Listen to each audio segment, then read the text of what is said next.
honored to finally meet you and followed your work for a very long time, and it's been a pleasure to meet you. Hey, it's an honor. Thanks very much. It's great to Yeah, hear. I had it's one of those things where I guess we'll start by welcoming Preston.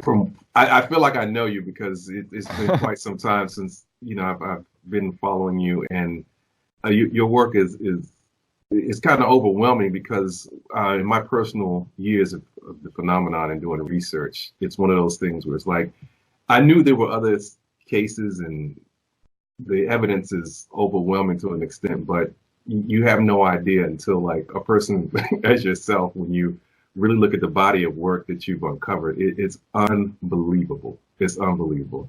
And I thank you for your book. I received your book, and it's really hard to even put it down. It's like once I started reading it, it was one of those things where it was just like, wow. Definitely a page turner. And I know it's in the beginning portion of your book, in the introduction, you talked about that the evidence is definitely out here. It's just a matter of either people are not willing to, either they don't know where to look, or they're not willing to even look at the evidence within itself. But as long as I've been immersed into this, I had no idea. There's significant cases where I think I have an understanding and a grasp of some of these things, but then when I see your work, I'm like, oh my God, I feel like I know nothing. Because it was amazing with the amount of books that you have and everything. And from that standpoint, I'll let if you can, I'll let you introduce yourself, and if you can give just a brief, like you don't have to be brief, but just a background of some of what you've done and like what actually drawn you into the field of the phenomenon. Sure. Yeah. Well, thanks. That was really kind words of you, and I really appreciate it. Sure. But yeah, this subject is incredible. It shocked me, let me tell you. I could not believe it. I didn't believe it, actually, growing up, and was very skeptical. Let's see, I have 5 brothers and sisters growing up, and we didn't talk about this. This was not something that was discussed seriously at all. My parents were skeptical. I remember once there was a show called In Search Of. Remember it well. Yeah. Right? It was a good show. Yep. And we would watch it, kind of just laugh at it. Mm-hmm. And a UFO segment came on. I still remember a whole family saw this UFO, and I'm like, well, no way. They've obviously misperceived. Mm-hmm. So very skeptical until 1986. Okay. I remember the day vividly. There was a sighting on the news. But, Tom Brokaw, one of those main guys, was talking about this pilot who saw a UFO over Alaska. And thought, okay, well, the pilot, what's his problem? He's obviously got a problem.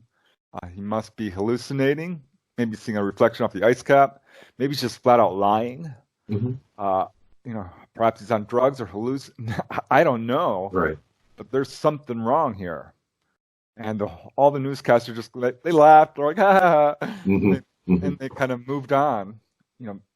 Some years later, I found out that there was a lot of witnesses to that sighting. There was radar returns. This object followed the plane for like an hour.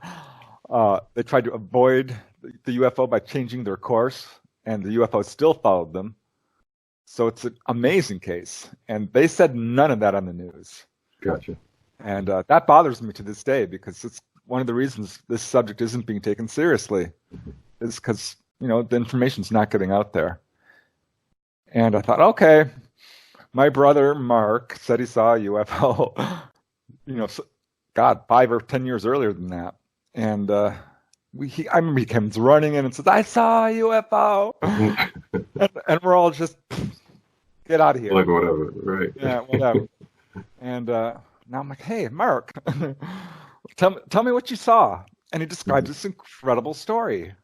And he was driving down the road, actually near where I live now, down Reseda Boulevard, here in Southern California, at night. And he had his 2 friends, Phil and Greg, with him.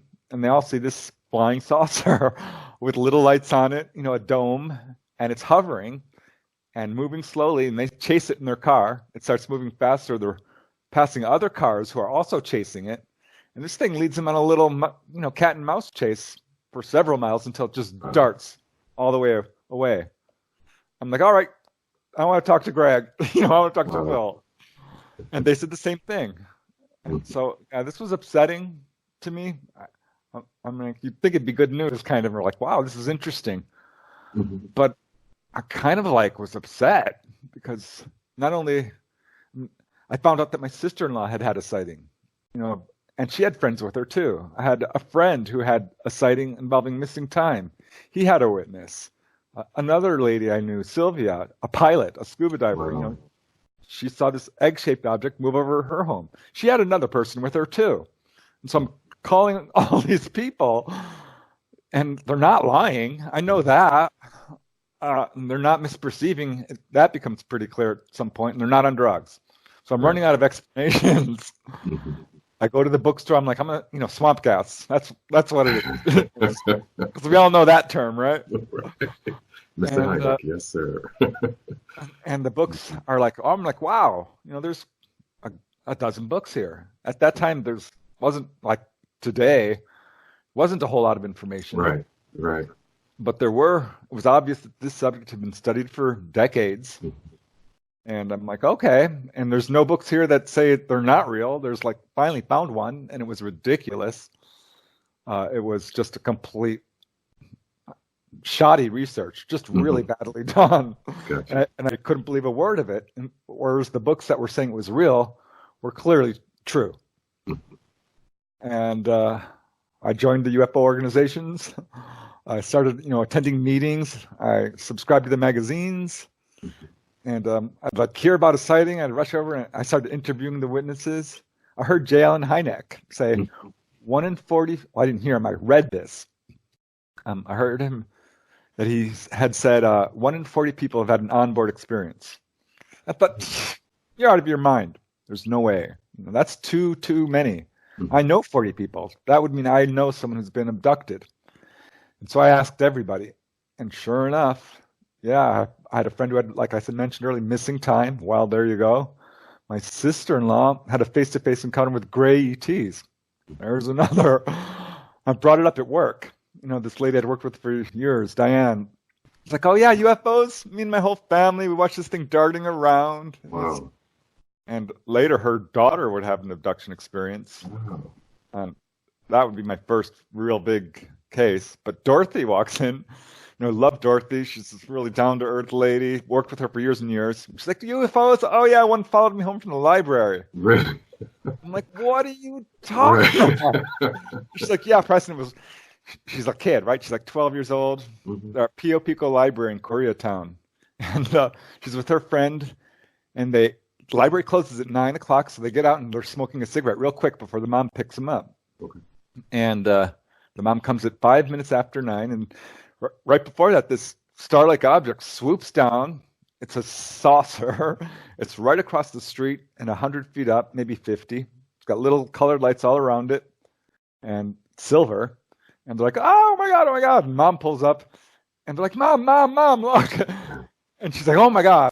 And, I interviewed the mom. And the first thing the mom said was like, I don't believe in UFOs. I'm like, all right, what'd you see? She said, well, it was a saucer. It was totally silent. It followed us home. I'm like, and she said, but I don't believe in UFOs. She kept saying that throughout the whole interview. It's funny because you could see she was upset as well. So they get home and, they live 5 minutes from the library, right next, a couple of blocks away.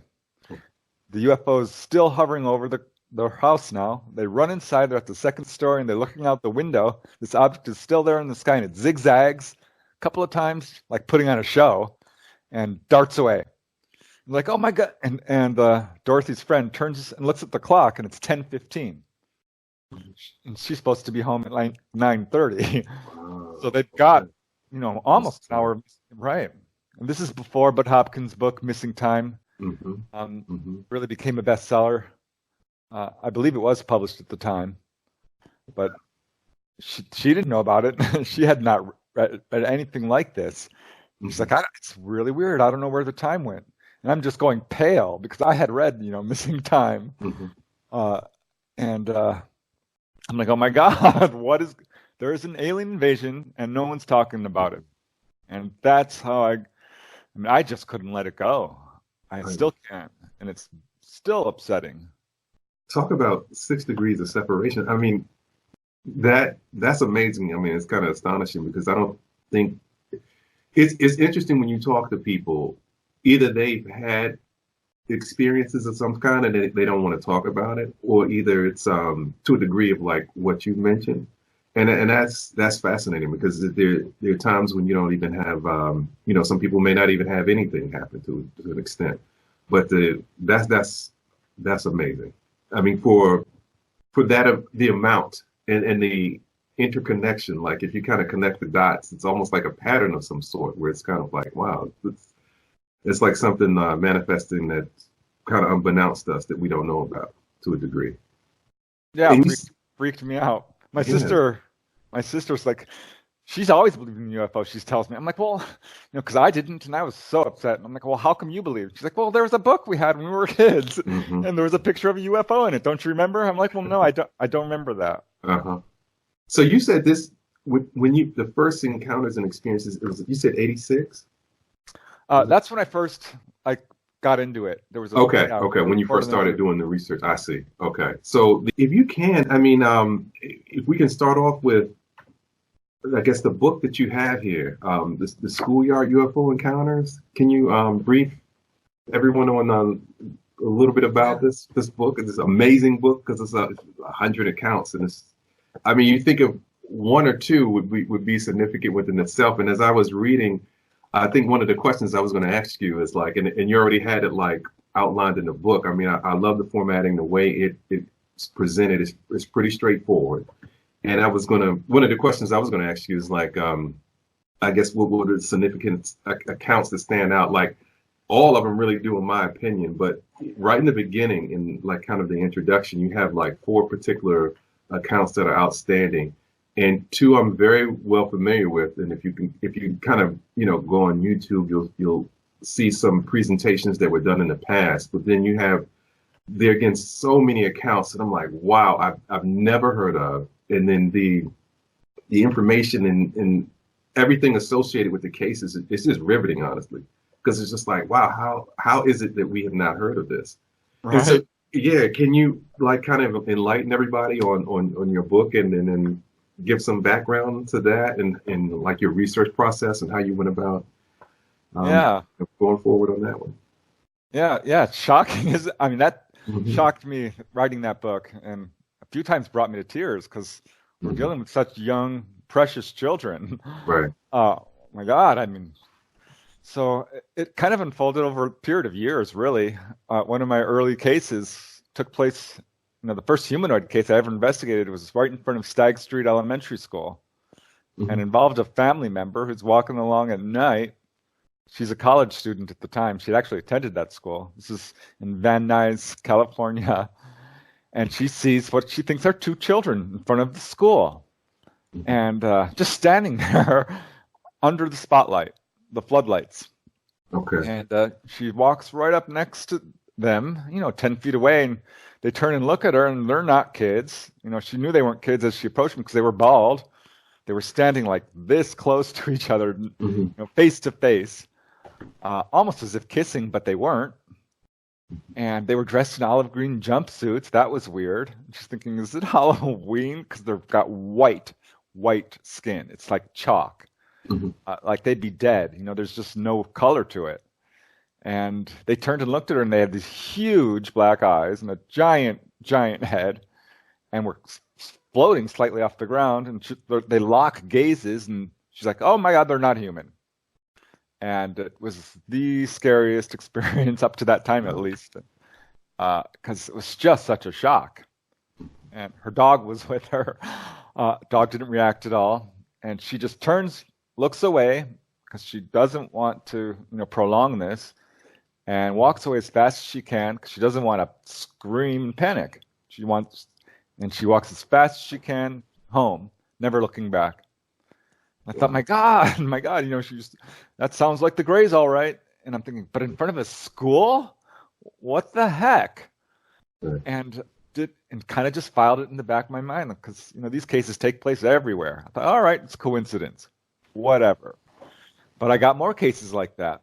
they, not a lot, but every now and then a case would take place on like the playground. One guy I talked to was actually, at school in Hawthorne, California, on the playground and had missing time. And next thing he knows, he's got this little scar on his leg. He goes to the nurse and never found out exactly what happened. But I'm like, well, here we go again. And then, of course, there's the Ruwa Zimbabwe case, which we all know about. Yes, indeed. And if you don't, we should. Can you go in detail with that one? That's one of my favorites too. Yeah, man, oh man, amazing. So here we have this little elementary school in a pretty rural area of Ruwa, Zimbabwe. This is 1994 September, and there's some 200 kids on the playground, and all the teachers are inside because they're having a meeting. There's one adult on the playground who's manning this snack bar. And suddenly these objects show up. There had been a UFO wave going on at this time in this area. So there had been a number of sightings previously, but this is the best one for sure. One of these objects, one kid said it was following along the telephone wires, which is something we do here periodically. But there was multiple objects. One was larger than the others, silver, saucer-shaped craft with portholes, lands in the field behind the school. They have a big playground there, and a bunch of the kids go running up. Out of the 200, at least 60 or more, half, saw this thing land on the ground, and aliens came out. I'll call them aliens because that's what I think they are. They were 4 feet tall. One was described very much like a typical gray. Another was not. Dark jumpsuits, dark skin, long dark hair, like a hippie is how one person described it. They apparently did have jumpsuits with a stripe across their chest. The descriptions do vary a little bit, but are consistent enough. And some of the children were very frightened and started crying and ran back to the teachers who are like, go away, we're busy. And another kid runs up to the lady who's at the snack bar, and he's like, there's something happening. And she says, and she's like, what? He says, a UFO has landed. She says, pull my other leg. That's what she told him. She's like, well, guys, I couldn't leave the snack bar even if I wanted. There are kids around, they would have stolen everything. So the kids are alone on this. There's no adults when these ETs approach and start communicating actually with a group of these children, which is very rare in these cases. I've got 100 of these cases where these objects are hovering over schools at very low level, landing in about 30% of the cases, communicating in probably about 3%. There's just a few cases, and this is one of them. And all the messages are universally, the same theme. It's all about the environment, which is very interesting for a couple of reasons. First of all, they're in Ruwa, Zimbabwe. There's a lot of wildlife around there, and there's no publicized threat to the environment by any means. It's not a talking point, environmentalism.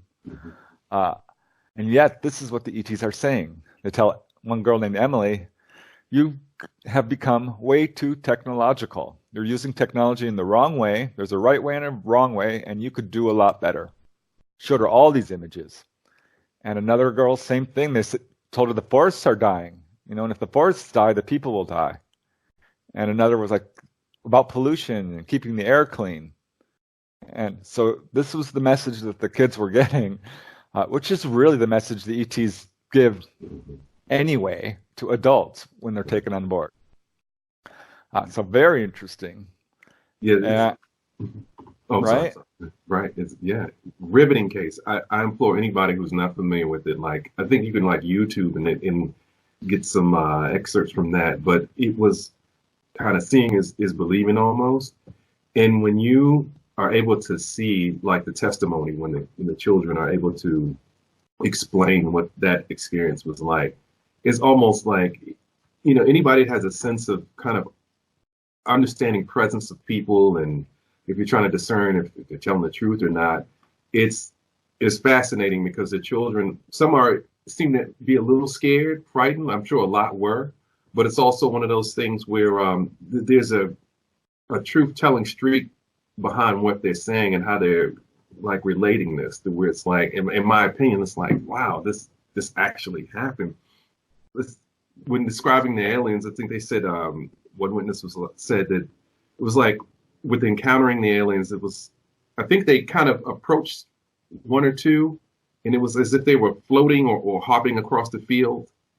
And the other one had made mention when explaining what the disc was like, said it was a silver thing, and there were these figures standing next to it, and never seen anything like it, of course.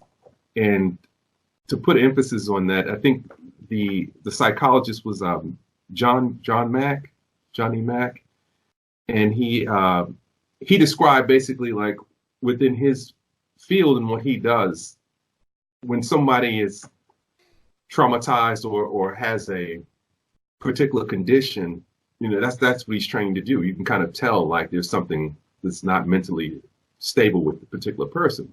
But he had conveyed that with all of these children, he was like, this is something that's significant that actually happened. If you just listen and hear what they're saying, this is something that's real. So I'm just putting that out there just to kind of put emphasis on this phenomenon and how it's just interesting how how some people just still don't believe it or cavalier with how it dismissive that it's not something that exists at all. I don't understand it to be honest. Yeah.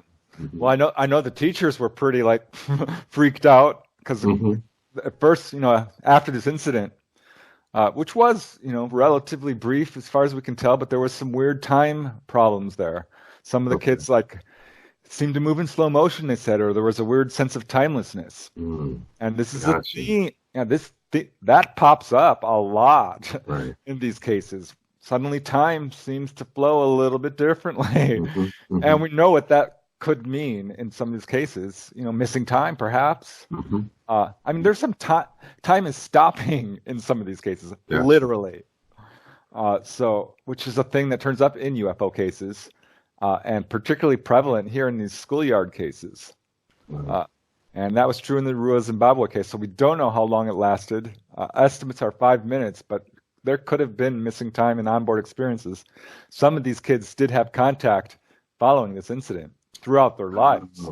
Okay, that's right, because they apparently they're grown now, and some I think are they still telling the accounts? And I know no one has pretty much deviated from what they originally stated. Have you talked to anyone as of recent as to any of the experiences pertaining to what that was like back then as opposed to like past the current day? Right, not in the Ruwa Zimbabwe case. I did reach out, and I got a few nibbles from some of the people but they ultimately, I wasn't able to communicate with them. I kind of corresponded a little bit. Okay. But a lot of people, they have trouble talking about this. Okay. And in the Ruwa Zimbabwe case, they got an awful lot of publicity, and that was difficult for them. And so most of, I do know there's a documentary coming out about that case. I can't wait to see it. Right, I've heard about that. It seems like it's but yeah, the kids had nightmares. One kid started wetting his bed afterwards. Wow. It transformed them for sure. And this is something we see in all these cases. 40, 50 years later, they're like, yeah, I think about it every single day. Some have become, scientists, quantum physicists, UFO researchers. One guy, Malcolm Robinson, he had a experience at his school in Scotland. This is a worldwide thing for sure. And he was at school playing football, and he and his friends see this huge silver object. It hovers for a long time. Finally darts away, and they're like, well, it wasn't a weather balloon, we've decided. And he later becomes a leading UFO researcher in Scotland. He wrote, Scotland UFOs, Volume 1 and 2. Interesting. And this is a theme we see, and this is, I think, one of their agendas. So the ETs are hovering over these schools, putting on a display, showing something like, here we are, hey kids, right. Look, what do you think? Because kids are very open-minded. They're non-judgmental. They are, they're imaginative, but you can pretty much tell when they're lying because they're so transparent. They have no preconceptions about this subject in I'm going to say at least half the cases, they have never even heard of UFOs. That's right. Yep. Never heard of them. Yep. Because half the cases are elementary schools. So these are the youngest of the kids that are being targeted. And boy, yeah, the Ruwa Zimbabwe case is just one of many. There's like 5 really famous cases. It was literally 2 weeks before the Ruwa Zimbabwe case when Hillsdale, Michigan, which is a college, Hillsdale College in Michigan, had this object hovering right outside the girls' dorm.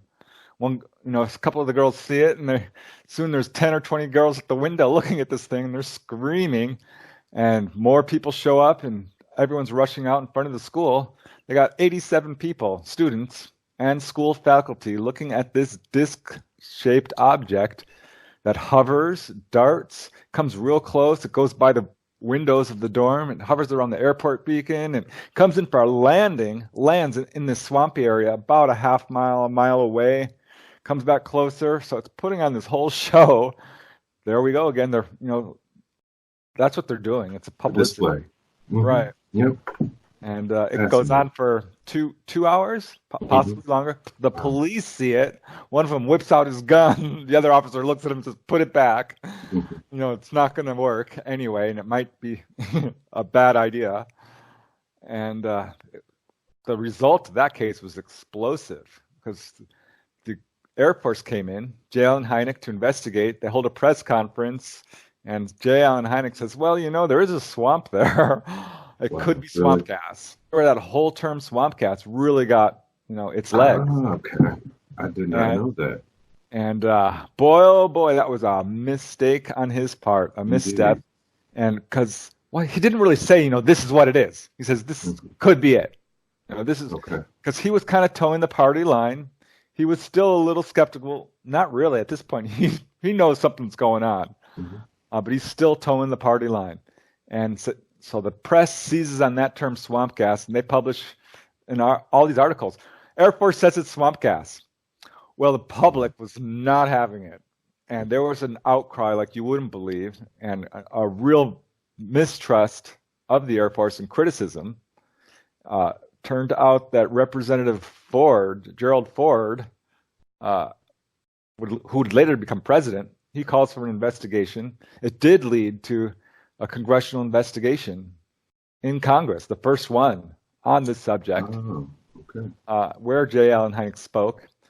But that was really, he said, the low point of his career because it was just a media circus. The Air Force reacted by setting up the Condon Committee and the Robertson Panel, which were horrific studies that said, they weren't objective. They were worse than Blue Book. And Blue Book was terrible. Blue Book didn't get the best cases. They were rerouted to the Air Technical Intelligence Command, anything that was really a good case. Blue Book got the lower level cases, and still they couldn't explain 30% of them, and still came up with a negative conclusion, as did the Condon Committee and the Robertson Panel. And after they came out with this negative conclusion of UFOs, the Air Force shut Project Blue Book down. So that sighting, the Hillsdale, Michigan sighting, effectively led to the closure of, Blue Book and our military getting out of officially studying UFOs in a public arena, because of course they're still studying them. And that year was an explosive year, 1966, because there was a bunch of other school sightings that year. Jim and Coral Lorenzen, they were the founders of APRO, the Aerial Phenomena Research Organization. And really the leaders of UFO investigation, period. Without them, we wouldn't be here today, talking like we are, because they were the first citizens UFO research organization. And they put out in their newsletter, guys, we got a bunch of school encounters. These objects are hovering over schools. Right. This is right after the Michigan case. Okay. And this is in 1966. Oh, so I've actually mixed up some of my dates here. The Ruwa Zimbabwe is 94. This is 1966. It's a huge year. Raymond Fowler has 20 cases on that spring. He says 8 of them are over schools. And it was 2 weeks after the Michigan case. This is what I meant to say, that we had one of the biggest cases ever, which is in Australia, at Westall High School. And man, oh man, is that a case.